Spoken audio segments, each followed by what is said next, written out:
Hello नमस्कार आदाब, मेरा जिंदर। स्टूडेंट्स, आज हम अपना एक नया चैप्टर पढ़ने जा रहे हैं जिसको लिखा किसने है। भी मैंने शायर का नाम लिखा ऊपर, मौलवी अब्द अल हक ने। ठीक है।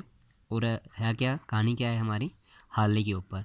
ठीक है, ये शायर का नाम है, ये एक हक का है हमारा, और ये शायर का नाम है हाली, यानी कि इसका पूरा नाम था मौलाना खाली। ठीक है, तो इसके बारे में लिखा हुआ है, हाली शायर हो जाए उसके बारे में इसमें कहानी में बताया हुआ है। हम पढ़ेंगे इसमें क्या लिखा हुआ है। तो चलिए फर्स्ट लाइन से शुरू करेंगे। मुझे अपने ज़माने के नामोर असहाब और अपनी कौम के बड़े शख्सों से मिलने का इत्फाक हुआ।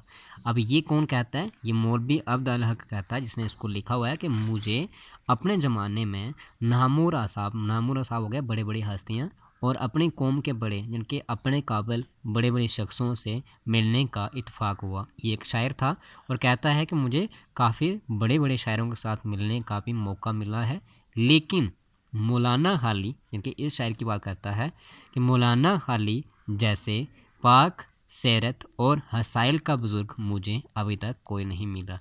कहता है लेकिन जो मौलाना खाली थे, इनके बराबर का मुझे बुज़ुर्ग जो था, आज तक ऐसा कोई भी नहीं मिला है। नवाब अमाद अल मलिक फरमाया करते थे, ये भी एक शायर है जिसका नाम है नवाब अमाद अल मलिक। ये कहते थे कि सरसेद की जमायत में वह हैसियत इंसान के मौलाना हाली का पाया बहुत बुलंद है।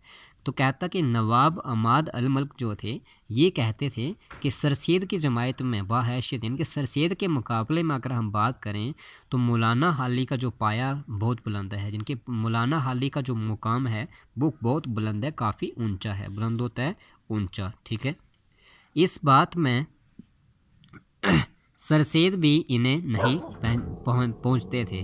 तो कहता है कि इस बात में सरसेद भी इन्हें नहीं पहुंचते थे, कि सरसेद खान जो थे वो भी ये खुद बात कहते थे कि उनके मुकाबले में मैं नहीं हूँ, उन तक नहीं ये पहुंचते थे।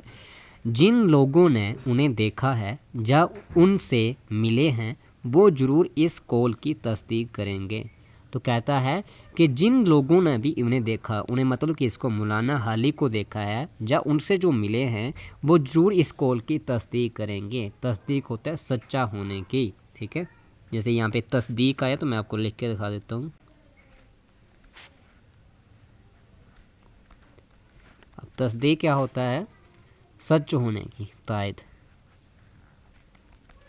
सच होने की तायद। ठीक है, तो कहता है कि मतलब यहाँ पे हुआ कि जिन लोगों ने उनको देखा है वो भी मतलब इसकी सच्चाई को कभी छुपाएंगे नहीं, वो भी ये बोलेंगे कि हाँ एक काफ़ी अच्छे और नेक इंसान थे। नेक्स्ट पैराग्राफ है, हाक सारी और फिरतनी हल्की थी। फिरतनी क्या होता है? अब मैं आपको ये लिख कर दिखा देता हूँ।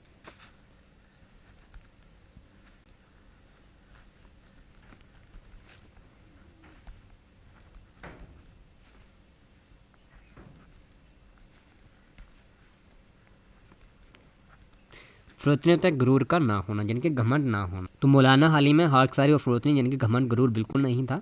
इस कदर बड़े होने पर भी छोटे बड़े सबसे झुक कर वो हालूस से मिलते थे। कहता कि इतने बड़े होने के बावजूद भी वो क्या करते थे, छोटे बड़े सभी से वो झुक कर हलूस से मिलते थे। हलूस हो क्या, प्यार से मिलते थे। जो कोई उनसे मिलने आता खुश होकर लौट जाता था, कि जो भी इनसे कोई मिलने आता था वो खुश होकर वापस चला जाता था, और फिर उम्र भर उनके हुस्न अखलाक का मदा रहता था, यानी कि उसकी पूरी उम्र उसके मन में, उसके ख्याल में उनकी अच्छाई हमेशा रहती थी। उनका रुतबा बड़ा था, मगर उन्होंने कभी अपने आप को बड़ा ना समझा। बड़ों का अदब और छोटों पर शफकत तो वो करते ही थे। कहता उनका काफ़ी बड़ा रुतबा था, काफ़ी बड़ा मुकाम था। बड़ों का अदब, बड़ों की इज़्ज़त करते थे, और छोटों पर शफकत, छोटों से प्यार के साथ बात करते थे। लेकिन वाज औकात वो अपने छोटों का भी अदब करते थे, और अपने से छोटों को भी वो इज़्ज़त के साथ बुलाते थे। तालब इल्मी के ज़माने में, कहता कि जब वो स्टूडेंट थे, तालब इल्म थे ज़माने में, वो एक बार वो जब अलीगढ़ में मुकीम थे, अलीगढ़ में थे, और महरूम मौलवी हमीद अल-दीन उनसे मिलने गए। तो कहता है कि महरूम मौलवी हमीद अल-दीन, महरूम होता जो इंसान मर गया हो, जिस ये आगे है मौलवी हमीद अल-दीन इसका नाम था। उनसे मिलने के किसे मौलाना हाली से मिलने जाते हैं तो वो सरोकद ताज़ीम के लिए खड़े हो जाते हैं। सरोकद होता है सीधा खड़ा हो जाना, ठीक है।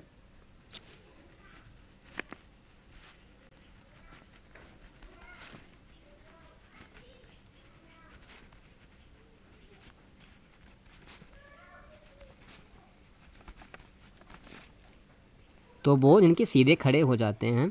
हम अपने दिल में बहुत शर्मिंदा हुए, कहता है कि हमीद अलदीन साहब कहते हैं कि हम अपने दिल में ऐसे शर्मिंदा हुए। मौलवी हमीद अलदीन ने कहा भाई कि आप हमें ताज़ीम देकर महजूब करते हैं। कहता है कि मौलवी हमीद अलदीन साहब कहते हैं कि आप हमें ताज़ीम मतलब इज़्ज़त देकर महजूम करते हैं।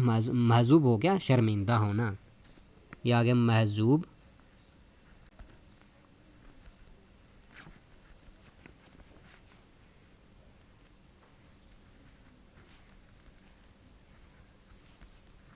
शर्मिंदा। तो उन्होंने हमीद अलदीन साहब ने कहा कि इस तरीके से आप हमें इज़्ज़त देकर शर्मिंदा करते हैं। फरमाने लगे, कहने लगे कि आप लोगों की ताज़ीम ना करो तो किसकी करूं। तो हाली साहब कहते हैं कि अगर आप लोगों को मैं इज़्ज़त ना कर दूं, ना इज़्ज़त ना करूं तो मैं किसकी करूं। आइंदा आप ही तो कौम के नौखदा होने वाले हैं। तो कहता है कि आप ही तो कौम के मतलब एक अच्छे करदार, अच्छे लीडर बनने वाले हैं। All India Muslim educational conference के मशहूर सफ़ीर मौलवी अनवार अहमद मरहूम कहते हैं, जिनके all India Muslim education conference जो थी उसके मशहूर जो थे सफ़ीर, जिसका नाम था मौलवी अनवार अहमद मरहूम, ये मर गए हैं। ये कहते हैं कि ये कहते थे कि एक बार वो पानीपत गए, कि वो एक बार पानीपत गए, जाड़ों का जमाना था, जाड़ों का मौसम था, यानी कि ऑटम का सीज़न था, अंधेरा हो चुका था।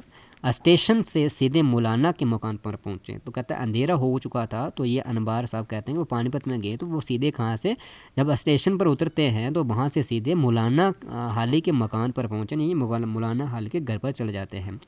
दलान के पर्दे पड़े हुए थे। उन्होंने पर्दा उठाया और झांक कर देखा, मौलवी साहब फर्श पर बैठे थे, यानी कि वो ज़मीन पर बैठे हुए थे और सामने आग की अंगीठी रखी थी। उन्हें देखकर बहुत खुश हुए और उठकर मिले और अपने पास बैठा लिया। तो कहता कि जब सामने उन्होंने क्या, वो फर्श पर बैठे हुए थे, पर्दे पड़े हुए थे, अंगीठी रखी थी सामने, जब उनको देखा तो वो काफ़ी खुश हो गए और अपने पास बिठा लिया।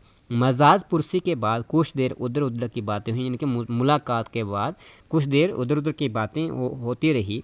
इसके बाद खाना मंगवाया गया। मरहूम अनवार अहमद खाने के बहुत शौकीन थे। तो ये अनवार अहमद जो थे ये खाने के बहुत ही ज़्यादा शौकीन थे। पानीपत की मलाई बहुत मशहूर थी। जो पानीपत में गए थे तो वहाँ की मलाई जो थी वो काफ़ी मशहूर थी। उनके लिए मलाई मंगवाई गई, क्योंकि ये खाने के लिए काफ़ी शौकीन शौक़ रखते थे खाने का। तो इनके लिए मलाई मंगवाई गई। खाना खाने के बाद कुछ वक्त बातचीत में गुजारा, फिर थोड़ी देर बातचीत में गुजारा। फिर उनके लिए पलंग बिछवा कर बिस्तरा कर दिया गया। फिर इनके लिए पलंग लगाया गया और बिस्तरा लगाया गया और खुद आराम करने के लिए अंदर चले गए। तो हाली साहब जो होते हैं खुद आराम करने के लिए दूसरे कमरे में अंदर चले जाते हैं। ये भी थके हुए थे, पढ़कर सो गए, इनके ये भी थक गए थे और सो जाते हैं। मौलवी अनवार अहमद कहते थे कि रात के 12-1 बजे उन्हें ऐसा महसूस हुआ कि कोई शख्स उनकी रज़ाई को आहिस्ता आहिस्ता छू रहा है। तो अनवार साहब कहते हैं कि रात के कोई 12-1 बज रहे थे तो उनको ऐसा महसूस हुआ, ऐसा लगा कि कोई शख्स होता है कोई इंसान उनकी रज़ाई जो ऊपर उनके कंबल रज़ाई पड़ी थी उसको क्या कर रहा है, आहिस्ता आहिस्ता छू रहा है। उन्होंने चौंक कर पूछा, डर कर पूछा उन्होंने कि कौन। तो मौलवी साहब ने कहा मैं हूँ, आज सर्दी ज़्यादा है, मुझे ख्याल हुआ कि शायद आपके पास ओढ़ने का सामान काफ़ी ना हो तो ये कंबल लाया था।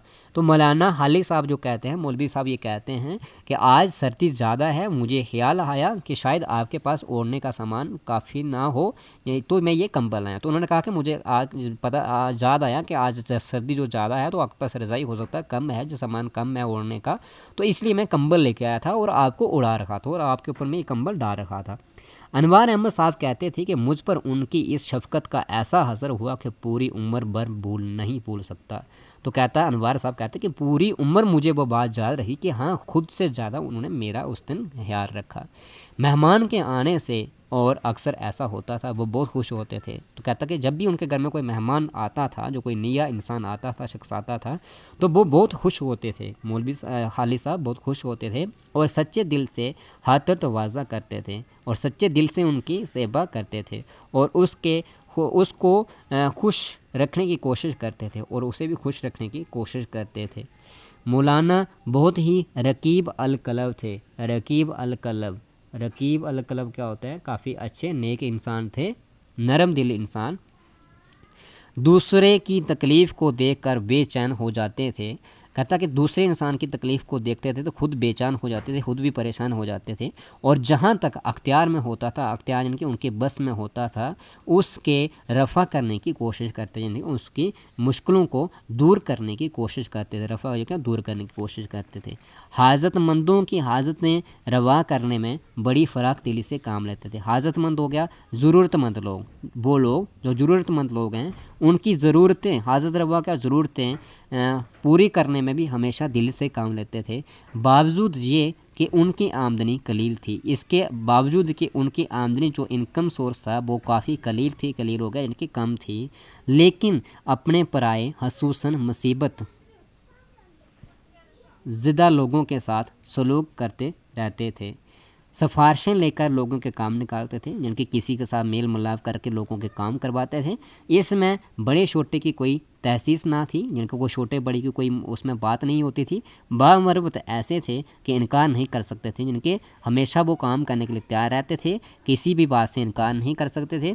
इस कलील आमदनी पर भी हाजतमंद इनके हाथ से महरूम नहीं जाते थे। इनकी उसकी आमदनी कम होने के बावजूद भी वो लोग जिनको ज़रूरत होती थी, ज़रूरतमंद लोग क्या थे, उनके हाथ से, उनके दरवाजे से महरूम नहीं जाते थे, मतलब खाली नहीं जाते थे। तो स्टूडेंट्स हम यहाँ तक आज इसको बंद करते हैं, यहाँ तक हम स्टॉप कर देंगे आज। नेक्स्ट अगला दूसरे लेक्चर में करेंगे। Thank you.